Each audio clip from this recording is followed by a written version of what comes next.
Hello everyone, कैसे हैं आप सब। एक बार पुनः से कोचिंग क्लासेस पर स्वागत है। उम्मीद करता हूं आप सब अच्छे होंगे, मस्त होंगे, बेहतर होंगे, आपकी पढ़ाई बेहतर चल रही होगी। क्लास 11 फिजिक्स में आपका चैप्टर 1 चल रहा है, जिस चैप्टर का नाम है बच्चों मापन और मात्रक। आज के इस लेक्चर में आप लोग 3 चीज सीखेंगे। एक तो किसी भी भौतिक राशि की बीमा किसे कहा जाता है, विमीय सूत्र किसे कहते हैं, और साथ में विमीय समीकरण के बारे में, और 2-4 यहाँ पर हम विमीय सूत्र निकालने का भी तरीका बताएंगे। वैसे बच्चों आज का पूरा बेसिक है, क्योंकि यहाँ से ऑब्जेक्टिव क्वेश्चन कई बार पूछा जाता है, 2 नंबर में भी क्वेश्चन पूछ लिया जाता है। तो चलिए शुरू करते हैं बच्चों। सबसे पहले भौतिक राशि क्या है। एक कोई भी ऐसी राशि जिसका मापन यथार्थता पूर्वक किया जा सके, मतलब जिसे हम माप सके, जिसका महत्व होता है बच्चों, वो आपका भौतिक राशि कहला जाता है। जैसे क्षेत्रफल का मापन हम आसानी से कर सकते हैं, द्रव्यमान का मापन कर सकते हैं, ये आपकी भौतिक राशि है। ये 2 प्रकार से होते हैं बच्चों, एक तो मूल राशि और दूसरा व्युत्पन्न राशि। मूल राशि किसे कहते हैं, आप सबको पता है कि जिसको हम और खंडित नहीं कर सकते, जो अपने आप में स्वतंत्र होते हैं, वो मूल राशि कहला जाते हैं। वहीं पे जब हम व्युत्पन्न राशि की बात करते हैं तो ऐसे राशि जो मूल राशियों से आश्रित होते हैं, अर्थात जो मूल राशियों से मिलकर बने होते हैं आपके, वो व्युत्पन्न राशि कहला जाते हैं। जैसे मैं एक एग्जाम्पल लेकर चलूं बच्चों, तो लंबाई जो है आपका वो मूल राशि है। लंबाई की बात करूं बच्चों तो ये मूल राशि है, लंबाई सीधा, ठीक है। ये आपका कौन सा बच्चों, मूल राशि है, ठीक है। लंबाई आपका मूल राशि है। वहीं पे बच्चों यदि हम बात कर लें कि क्षेत्रफल की, तो क्षेत्रफल मूल राशि नहीं है। क्यों?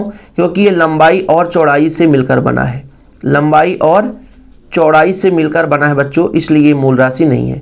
तो जो मूल राशि से संबंधित रखता है, जो मूल राशि से बना होता है, वो आपका व्युत्पन्न राशि कहला जाता है। और जो स्वतंत्र होता है बच्चों, किसी दूसरे से आश्रित नहीं रहता, अपने आप में स्वतंत्र है, वो आपका मूल राशि कहला जाता है। अब इन्हीं भौतिक राशियों को हम मूल राशि से संबंध दर्शाने के लिए हम उनको घात के रूप में व्यक्त करते हैं। जैसे हमारे पास कोई भौतिक राशि है और भौतिक राशि को हम उसको मूल राशि से संबंध में जोड़ेंगे, तो जितना उसका घात होगा वो उसकी बीमा कहलाएगी बच्चों। क्या कहलाएगी? बीमा। बिल्कुल सिंपल है, लगता है कि कठिन टॉपिक है, लेकिन कुछ भी नहीं रहता है। और अगला जब लेक्चर आएगा बच्चों विमीय सूत्र निकालने का, कई सारे विमीय सूत्र वहां पर हम निकालेंगे, लेकिन आज हम बेसिक लेक्चर लेकर आए हैं क्योंकि आपको डाउट ना लगे। जैसे बच्चों मैं आयतन की बात करता हूं, आयतन का यदि मैं सूत्र निकालूं तो आयतन का होता बच्चों लंबाई गुणे चौड़ाई और गुणे ऊंचाई। यदि हम बात करेंगे बच्चों तो लंबाई का भी मीटर होता है ना, चौड़ाई का भी मीटर होता है और ऊंचाई का भी मीटर होता है। यानी सबके सब हम सबको हम यदि लंबाई ही मानकर लेकर चलें तो लंबाई का कितना हो जाएगा, क्यूब, क्योंकि इन सब का मीटर ही है तो समान ही मान, तो लंबाई का घात कितना हो गया, 3। तो यहाँ पर यदि मैं आयतन की बीमा बात करूं तो लंबाई का कितना हो जाएगा, घात 3। तो यहाँ पर एक चीज हमेशा याद रखना है कि जब भी हमारे पास कोई भौतिक राशि है, वो व्युत्पन्न मात्रक को मूल मात्रक के जिन जिन घातों द्वारा व्यक्त किया जाता है, उन घातांकों को उस राशि की बीमा कहते हैं। जैसे आपने कहा आयतन में आपने कहा कि लंबाई के मात्रक पर घात 3 लगाया हमने, तो आपका जो आयतन की बीमा है वो लंबाई में 3 है बच्चों। यहाँ पर देखिए आयतन की मैंने बात करी तो आयतन की जो बीमा लंबाई में 3 है, ठीक है। आयतन की जो बीमा है वो लंबाई में 3 है। जरूरी नहीं था केवल लंबाई बस ही हो बीमा, लंबाई भी हो सकता है ना, द्रव्यमान भी हो सकता है, समय भी हो सकता है, विद्युत धारा भी हो सकता है, क्योंकि मूल मात्रकों से हम इसको संबंध रखते हैं बच्चों। देखिए परिभाषा देख लो थोड़ा सा, किसी भौतिक राशि के व्युत्पन्न मात्रक को मूल मात्रकों के जिन जिन घातों द्वारा व्यक्त किया जाता है, उन घातांकों को उस राशि की बीमा कहते हैं।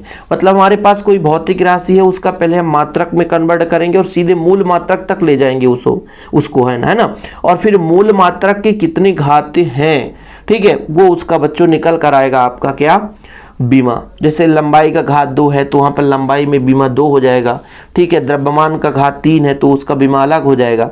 अब जैसे एक आध और एग्जाम्पल बताओ, जैसे आप कहो चाल बराबर क्या होता है बच्चों, तो चाल का होता है दूरी बटे समय, ठीक है।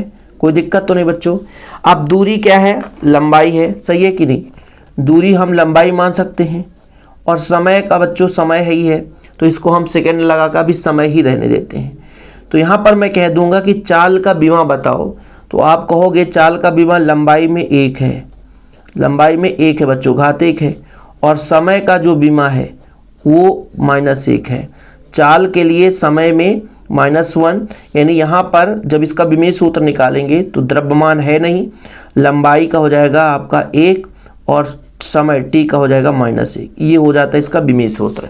तो आगे चलकर जैसे आप यदि बीमा निकालते सीख गए तो विमेय सूत्र भी आसानी से निकाल लोगे। जैसे देखिएगा कि किसी भौतिक राशि की व्युत्पन्न मात्रा का मूल मात्रक से संबंध प्रदर्शित करने वाले व्यंजक को हम उसका सूत्र या विमेय सूत्र के नाम से जानते हैं, या व्यंजक के सूत्र को भौतिक राशि का विमेय सूत्र कहते हैं। कुल मिलाकर के कि जैसे हम बीमा निकालते हैं तो बीमा घात को कहा जाता है, ठीक है। बीमा क्या कहा जाता है बच्चों? घात को, कि मूल मात्रकों का जो घात कितना वो उसकी बीमा है।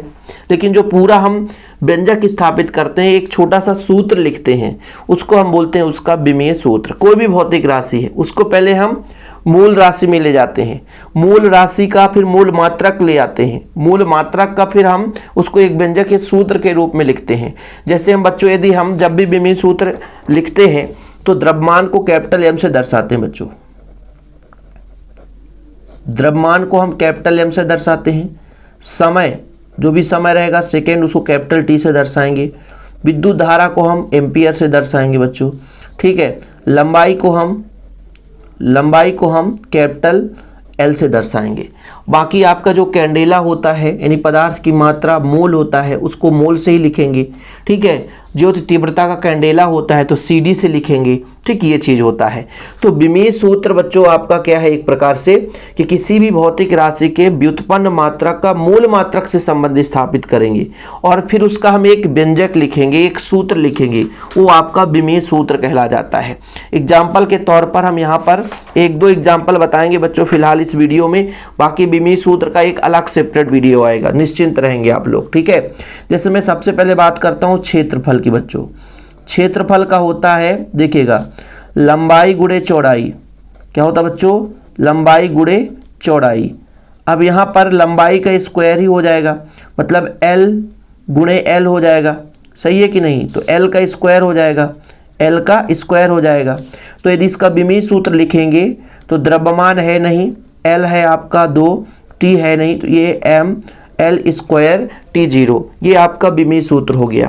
हमेशा विमेय सूत्र लिखते समय हम उसको किस फॉर्म में लिखते हैं बच्चों? तो यहाँ पर एक शॉर्ट फॉर्म लिख देता हूँ, M का पावर A, L का पावर B, T का पावर C, इस फॉर्म में लिखेंगे। घात में यदि मान लीजिए उसका मान नहीं है तो उसको हम 0 लिख देंगे। बाकी यदि धारा या पदार्थ की मात्रा या ज्योति तीव्रता आ गया तो बाद में भी हम लिख सकते हैं। तो यहाँ पे बच्चों यदि मैं आपसे कह दूँ कि क्षेत्रफल की बीमा लंबाई में 2 है, लंबाई में 2 है, द्रव्यमान का 0 है, समय का 0 है, लेकिन लंबाई में 2 है, ध्यान रखिएगा।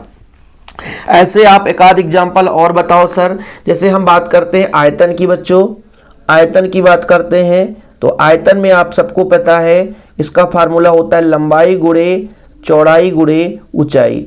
मतलब बच्चों यहाँ पर L का क्यूब आएगा, सब में L आएगा। तो यहाँ पर यदि मैं आपसे कह दूँ विमेय सूत्र, तो M का है नहीं, L है, T का नहीं है, तो ये इसका विमेय सूत्र आ गया।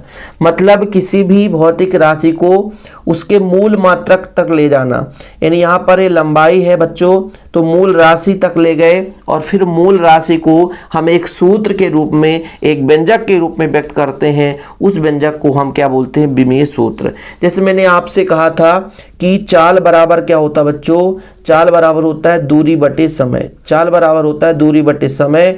दूरी का मापक हम लंबाई से मापते हैं, तो लंबाई का हो जाएगा L, समय आपका T ऊपर जाएगा तो -1। यहाँ द्रव्यमान नहीं है बच्चों, इसलिए द्रव्यमान 0 हो गया। तो बीमा तो घात है कि जैसे चाल में L का घात 1 है, L का बीमा 1 है, लंबाई में बीमा 1 है और T का बीमा -1 है, M का बीमा 0 है। तो ये चीज़ तो बीमा हो गया, लेकिन ये पूरा एक सूत्र के रूप में प्रदर्शित करना बच्चों आपका क्या कहला गया? एक विमेय सूत्र कहला गया। सूत्र के रूप में व्यक्त कर दिए तो आपका एक विमेय सूत्र कहला गया। और भी मैं यहाँ पे मेंशन कर देता हूँ, घनत्व का होता बच्चों, घनत्व का होता है द्रव्यमान बटे आयतन, द्रव्यमान बटे आयतन, ठीक है बच्चों। अब आयतन का आप लोगों ने बताया था कि सर आयतन का क्या होता है? आयतन का होता है लंबाई गुणे चौड़ाई गुणे ऊंचाई, यही तो होता है। तो यहाँ पे द्रव्यमान है बच्चों, यहाँ L 3 भी आएंगे, लेकिन ऊपर जाएगा तो माइनस लग जाएगा, टी नहीं है तो 0 कर देंगे, ये इसका विमीय सूत्र निकल कर आ गया। यदि हम इसके बीमा की बात करेंगे तो घनत्व में द्रव्यमान की बीमा 1 है, लंबाई की बीमा -3 है और टी यानी समय का बीमा 0 है। तो इस तरीके से बीमा और विमीय सूत्र आप निकाल सकते हो। अब जैसे मैंने बच्चों एक विमीय सूत्र तो निकाल लिया, अब इसी विमीय सूत्र को उसी भौतिक राशि के लिए एक समीकरण बना देते हैं जिसे हम विमीय समीकरण कहते हैं, मतलब एक संबंध दर्शा देते हैं। जो भी हमारे पास मान लीजिए भौतिक राशि है, उस भौतिक राशि को, जो भी भौतिक राशि है उसका हमने विमीय सूत्र निकाला और विमीय सूत्र का उसी से हम एक संबंध दर्शा दिए। जैसे हम आयतन के लिए बात करते हैं, आयतन का विमीय समीकरण, यहाँ पर हेडिंग लगा लो आप, विमीय समीकरण। विमीय समीकरण का मतलब ये है कि विमीय सूत्र को, विमीय समीकरण, विमीय सूत्र को बच्चों, किसको, विमीय सूत्र को हम उसी भौतिक राशि से संबंध दर्शा दें। जैसे आयतन का मैंने निकाला तो आयतन को भी से रिप्रेजेंट करते हैं, तो एक साइड आप भी लिख दो और एक साइड इसका विमीय समीकरण विमीय सूत्र लिख दो, ml⁻³ T0। अब इस पूरे रूप को हम एक समीकरण के रूप में देख सकते हैं और इसी को बोलते हैं बच्चों विमीय समीकरण। क्या बोलते हैं, विमीय समीकरण, यानी विमीय सूत्र को उसी भौतिक राशि से संबंध दर्शा देना और एक समीकरण के रूप में व्यक्त कर देना, वो भौतिक राशि का विमीय समीकरण कहला जाता है। जैसे चाल का, चाल मतलब वेग, तो भी इक्वल हो जाएगा, चाल का होता है दूरी बटा समय, मतलब द्रव्यमान है नहीं, दूरी L बटा समय ऊपर जाएगा तो -1। ये जो समीकरण बच्चों, ये विमीय समीकरण कहला जाएगा, किसका, चाल का।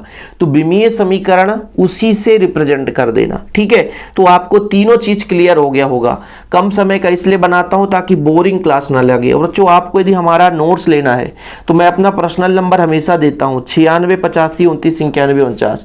ये मेरा पर्सनल नंबर है, इस नंबर पर आप कांटेक्ट कर लें, ठीक है बच्चों। मात्र 100 रुपीज़ चार्ज लगता है, प्रॉपर रूप से नोट्स दिए जाते हैं। तो ये मेरा नंबर है, यहाँ पर आप देख सकते हैं 96 85 29 91 49। कंटेक्ट करें, नोट्स लें और प्रॉपर रूप से तैयारी करें। फिलहाल अभी के लिए इतना ही। वीडियो पसंद आए तो लाइक करके शेयर कर दें।